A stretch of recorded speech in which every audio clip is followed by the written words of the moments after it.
I used to love budgeting. Not joking. I had a spreadsheet, color-coded, categories lined up like little soldiers: food, rent, gas, fun money. I felt responsible, I felt in control, and my debt barely moved. Month after month, I tracked every dollar. I skipped takeout, I canceled subscriptions, I bought the cheap cereal. And still the balance stayed almost the same. At first, I thought it was me. I thought I lacked discipline. I thought I was bad with money. I thought I just needed to try harder. So I did. I budgeted tighter. I cut more. I tracked everything. And then one day I did something different. I stopped looking at the budget, and I looked at the math behind it. That is when things got uncomfortable. Because here is the part nobody tells you. A budget shows where money goes. It does not show how the system moves it. And those are very different things. I used to believe the simple rule: spend less than you earn. Sounds obvious, sounds smart, sounds fair. And for some people, it works. But for a lot of regular people, the numbers do not behave that way. I did not understand that until I looked at my own situation like a machine, not like a personal failure, like a system with rules. Here is what I saw. First, income versus rent. When I was renting, my household income was around $54,000 a year. That sounds fine when you hear it quickly, but break it down. That is about $4,500 a month before taxes. After taxes, it is closer to about $3,400. Now look at rent. My rent was about $1,900. Just rent. No utilities. No internet. That alone ate more than half of what actually reached my bank account. Before food, before transportation, before debt. That is when I realized something simple. My budget did not start at zero. It started already underwater. No spreadsheet can fix that. Second, debt payments.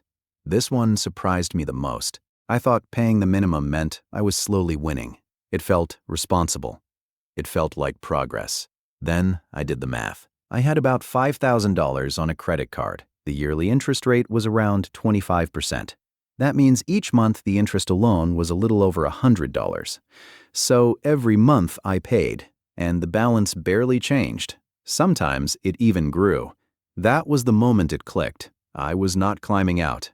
I was running on a treadmill, and the treadmill had rules. Rules I did not design. Rules I did not even notice at first. You were not meant to notice. Third, timing. Budgets assume life is smooth. Income arrives regularly. Expenses behave politely. Real life does not work that way. 1 week your hours drop. 1 month the car breaks. 1 surprise medical bill shows up. Suddenly the neat plan collapses. Not because you failed, because budgets hate volatility. And real life is full of volatility. But this is where the original thought ends and reality begins. Many stop here and say, "It is the system, I am powerless." That is a mistake. If it is a system, it has levers. Budgeting does not save you because it works with consequences, not causes. To get out of the game, you need to change the variables that seem immutable. First, income. You cannot cut expenses below zero. But income has no theoretical ceiling. If rent eats 50%, saving on coffee is meaningless. You need to attack income. This is harder than keeping a spreadsheet. It requires risk, changing jobs, skills. But it is the only lever that truly changes the equation.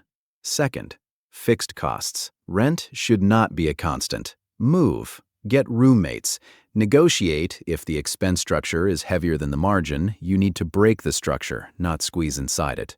Third, debt. Minimum payments are a trap to retain customers. Do not pay the minimum.